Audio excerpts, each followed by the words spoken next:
Hello, welcome to Asmi creation. आज आपण ही राखी बनवायला घेऊया। अगदी पटकन होणारी आणि झटकीपट आणि सुंदरही दिसते आहे। मध्ये डेकोरेटिव्ह मटेरियल तुम्हाला जे हवं ते तुम्ही वापरू शकतात। मध्ये आणि साईडला मी इथे मोतीचा वापर केला आहे। त्यासाठी मी आता मी इथे पर्स सेट घेतलेला आहे। तुम्ही लोकर पण घेऊ शकतात। मी मोती घेतलेले आहेत, हे तुम्हाला कुठेही स्टेशनरीमध्ये मिळतील। आणि सुई तुम्हाला जी हवी ती निडेल। आता मी हे 6 वेढे याच्यावरती करून घेतले, 6 ते 7 वेढे बोटावरती केले। आणि बोटावरती 6 ते 7 वेढे घेतल्यानंतर मी आता काय करते आहे, बरोबर ते वेढे काढून त्याच्यातून मी काय घेते आहे, ही एक चेन घेतली आहे आणि हे घट्ट करते। हे घट्ट केल्यानंतर अजून एक चेन घेतली आणि त्यानंतर मी त्यातूनच एक हाफ डबल क्रोशा, दुसरा हाफ डबल क्रोशा हा घेते आहे। त्या चेनमध्ये सुई टाकून मी बरोबर मध्ये जो सर्कल आहे त्याच्यामधून मी हे हाफ डबल क्रोशा घेते आहे। हे बघा, या पद्धतीने मी आतमध्ये टाकून बरोबर हे 16 हाफ डबल क्रोशा घेते आहे।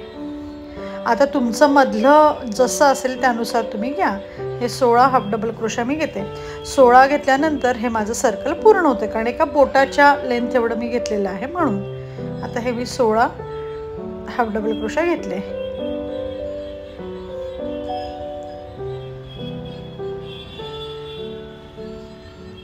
आणि मग त्यानंतर मी जॉईन करून टाकलं, झालं बस। आता थ्रेड कट करते आहे, बस एवढंच करायचं आहे। त्यानंतर मी आपलं कॅनव्हास पेपर घेतला, कॅनव्हासचं कापड घेतलं, नॉट पेपर, आणि कापड घेऊन त्याच्यावरती मी फेविक्रिलचं फॅब्रिक ग्लू लावलेला आहे, तो तिथे यूज होणार। आणि हे तुम्ही कापड कुठलंही घेऊ शकतात, नेसेसरी नाही आहे। ते मी मोती ठेवून बघितला की होतं आहे का, आणि ते बरोबर चिटकवती आहे। आता हे जे वरचं आहे हे चिटकवते आहे मी, जे आपण बनवून ठेवलं ते बरोबर साईडने चिटकवून ठेवलं।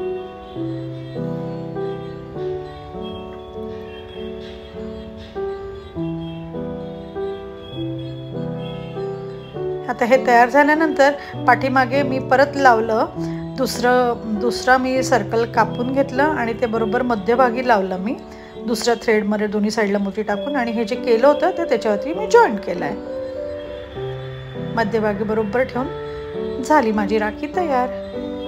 बघा पटकन होते की नाही, नक्की करून बघा या रक्षाबंधनला अजून वेळ आहे, दिसते पण सुंदर आणि होते पण पटकन। आता हा मोती निघायला नको म्हणून इथे एक साधी मी गाठ अशी मारून घेते आहे, साधी छोटीशी एक गाठ मारून घेते, बस फिनिश।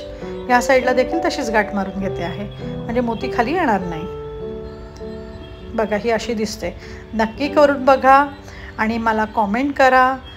Thank you for watching.